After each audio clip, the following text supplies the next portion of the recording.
Good afternoon. Here is the video that we promised to professionals in any and every sector on the subject of the top 10 ways to seal your fate as a respondent in a workplace investigation. So when we introduced this concept to you a couple days ago, we said that we would be relying on real life experiences. So these experiences come from 10 years where I had overseen a national workplace investigations program for a large federal law enforcement agency in Canada, as well as conducting investigations myself. So from these real life experiences, you will be able to see how you as a respondent can destroy your credibility, how you can make yourself look guilty even if you're not, how you can tip the scales in favor of a very serious consequence for you, such as termination of your employment, as opposed to a less severe corrective action, how you can damage your own mental health and the mental health of others, how you can prevent yourself and others from healing, and how you can ruin your career. So obviously there's ways to mitigate these things, and at the end of this video we'll present to you 3 things that you can do that will improve the chances of a better outcome for yourself as a respondent, for your organization, and for everyone else who's been affected and impacted by the investigation. So let's take a look at these top 10 based on real life things that I've seen over the past decade leading investigations and doing investigations. So the first thing is taking the situation too lightly. So if any of you have ever watched some of my videos before, you've seen I talked about the concept of a complainant coming forward or a victim of something in the workplace. And when they come forward to make that complaint or whistleblower complaint, chances are they're coming forward to management on the worst day of their life. They have to do this. So you as a respondent may not really care about how they feel about all of this, but the reality is it's a big deal for people. It's a big deal for your organization as well. If you've been accused of something, your organization has decided to undertake an investigation. They've hired somebody or they're doing it themselves. It's a big deal. It costs money, and you think of your own reputation. You can't go into these things thinking, oh, everything will be fine. You don't want to think all is doom and gloom, but you have to recognize that this is a big deal. This is important. It's more than you. It's all about you, but it's way more than you as well. The second thing is to refuse to cooperate. So cooperating is the right thing to do. Cooperating in an investigation is the right thing to do. And there are some codes of conduct and some organizations that actually place the onus on individuals to cooperate in an investigation. You shouldn't have to do that. The codes of conduct should not have to say that, but sometimes they do. But you know what? If you don't cooperate with the investigator, it doesn't look good for you. It doesn't look good in terms of the final outcome, which I'll talk about how these things work. The next thing is to fake an illness. And I've met a number of people who've told me that if they were ever to find themselves under investigation, the first thing they would do is they would pretend that they have an addiction or a mental illness, mental health issue, or whatever. Oftentimes these are people in organizations who have, a bank of sick leave available to them. It's the wrong thing to do. Maybe you need a little bit of time to get your thoughts together on how you're going to proceed. Maybe you have to talk to your lawyer or union representative if you're represented that way. And that's fine, and find a way to do that. But to fake the illness, it's the wrong thing to do, number one. Maybe it doesn't matter at the end of the day for you if you're already under scrutiny, but it's the wrong thing to do. And I guarantee you as well, the longer you prolong the whole misery of the investigation, there's a good possibility you actually may find yourself falling ill. Stress does a whole bunch of negative things to people. You could find yourself in a mental health situation moving forward. If you're unwell, you're unwell. If you're not, don't pretend you are, because chances are you may find yourself there a little bit later on. The next point is to treat the investigator as the enemy. So if you're working for an organization that has integrity and is credible, then they will have hired an investigator whose job is to do one thing. And that is to find out, based on the balance of probabilities, whether the allegations occurred or proven or not. And balance of probabilities, it's what most likely occurred. And sometimes people refer to it as 51%. So 51% of the evidence and testimony suggests something happened, then more than likely it happened.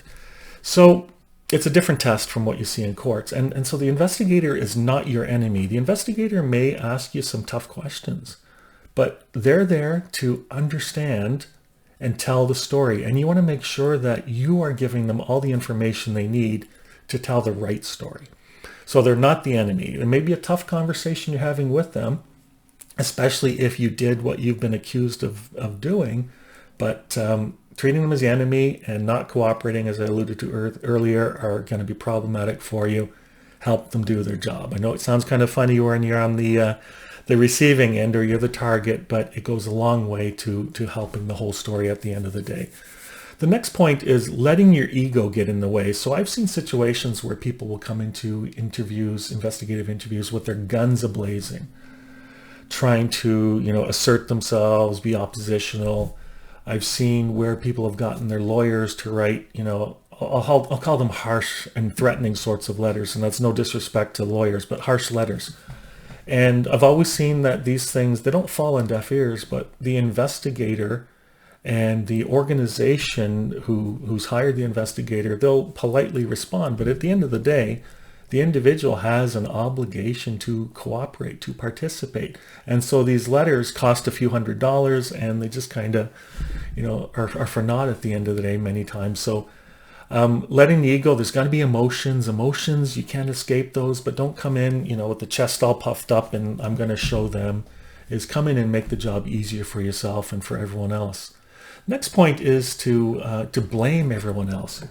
So maybe the allegations against you are false allegations, frivolous or vexatious. You have to present your evidence, and it may be very easy to be pointing all over the place that it's their fault, it's that person's fault, or I'm as bad as that person. How come, how come you're treating them differently from me? Focus on yourself, focus on telling your story. Now, if it is important to raise something about somebody else, then raise it, but don't make that the theme of your response. You should be telling your story and defending yourself, or explaining yourself would be a better way to describe it. Next thing is, if you don't advocate for yourself. So as I said, you have to help the investigator understand the story. You need to tell them the story. You need to tell them your version of the story. You can accept and trust that the investigator will be a professional, but they won't always appreciate all of the nuances of your particular organization. So if you believe that there's a witness they need to speak with, you better make sure you tell them they need to speak with that witness. Or if there's a piece of evidence that they need to go look for, you need to tell them that they need to look for it, or you need to even help them find it to the extent that you can. And this goes if you're defending yourself, you didn't do anything wrong, or even if you did something wrong, but it provides, the fuller context of the story.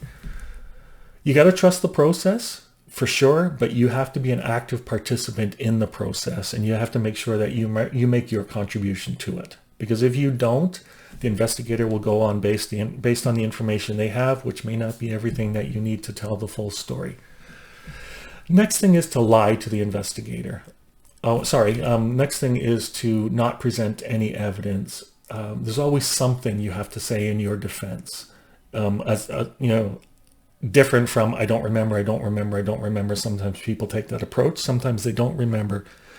But you need to present whatever evidence you can obtain lawfully. And back to my earlier point, if you don't have the evidence, but it exists somewhere else in your organization, make sure they know it exists and make sure they know to look for it. It's so critically important.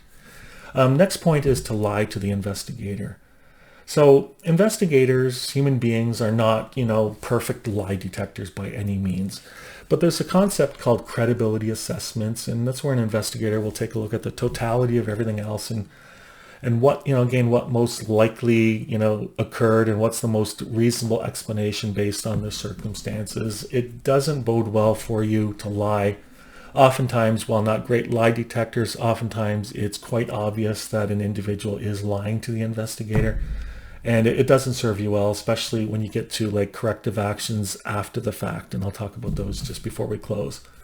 And then lying to yourself. If you did not commit what you've been alleged to have committed, then defend yourself, and hopefully you get out of it the way you need to. And if you did what they've alleged that you did, then don't lie to yourself about it. Take ownership of it. It goes a long way to your healing, to moving on. All right, so we'll move on just to the closing area here. So first thing, it's something I was just talking about, is telling the truth. So telling the truth goes a long way. It helps you as an individual with the healing process.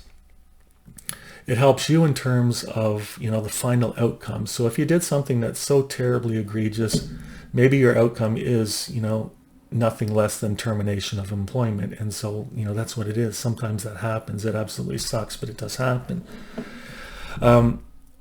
You tell the truth, you get to that end stage as quickly as you can, and you move on and you try to heal. Telling the truth could lead to a lesser consequence for you. You have an individual who fully cooperated in the investigation, but they screwed up or whatever. It can go a long way for you, for your organization, for people around you. Provide your context. So this goes back to what I was saying about tell your story. The investigator, especially if they're coming in from the outside, they don't appreciate all the little nuances in your organization, the way people interact. And so make sure you're telling your story. You're presenting your evidence, but you're also telling your story and explaining, why things happen the way they did. Either, the allegations are not founded because this is the way things work, or, yeah, the allegations are founded, but this is the explanation as to why it happened that way. And the final point is to recognize the importance of what's going on. So it's tremendously important to you as an individual because you are under scrutiny and you're under tremendous stress, and maybe your job is on the line, or maybe it's not on the line, but there's other disciplinary measures that will be taken against you. But it's more than just you. It's your entire organization, because as I said, if your organization has decided to conduct an investigation against you, it's a big deal. People are affected by it, impacted by it. And it's not just all said and done when the investigation is completed. I attended a training course, a really good training course delivered by a gentleman named Roger Beaudry with a company here in Ottawa, Canada called Aptus Solutions. And Roger described an investigation as almost like a meat cleaver being brought right in the middle of an organization. It is very, very destructive.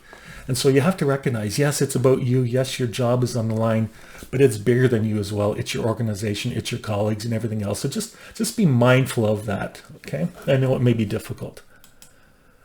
And that's it. So I hope you enjoyed this. So as always, if ever you have any questions or concerns in relation to preventing or resolving incidents of workplace harassment, violence, wrongdoing, or fraud, please reach out to us at Integrity by McCarthy Incorporated. So you can contact me by email, kenneth@integritybymccarthy.ca. And our website is integritybymccarthy.ca. Thank you so much. Have a wonderful day.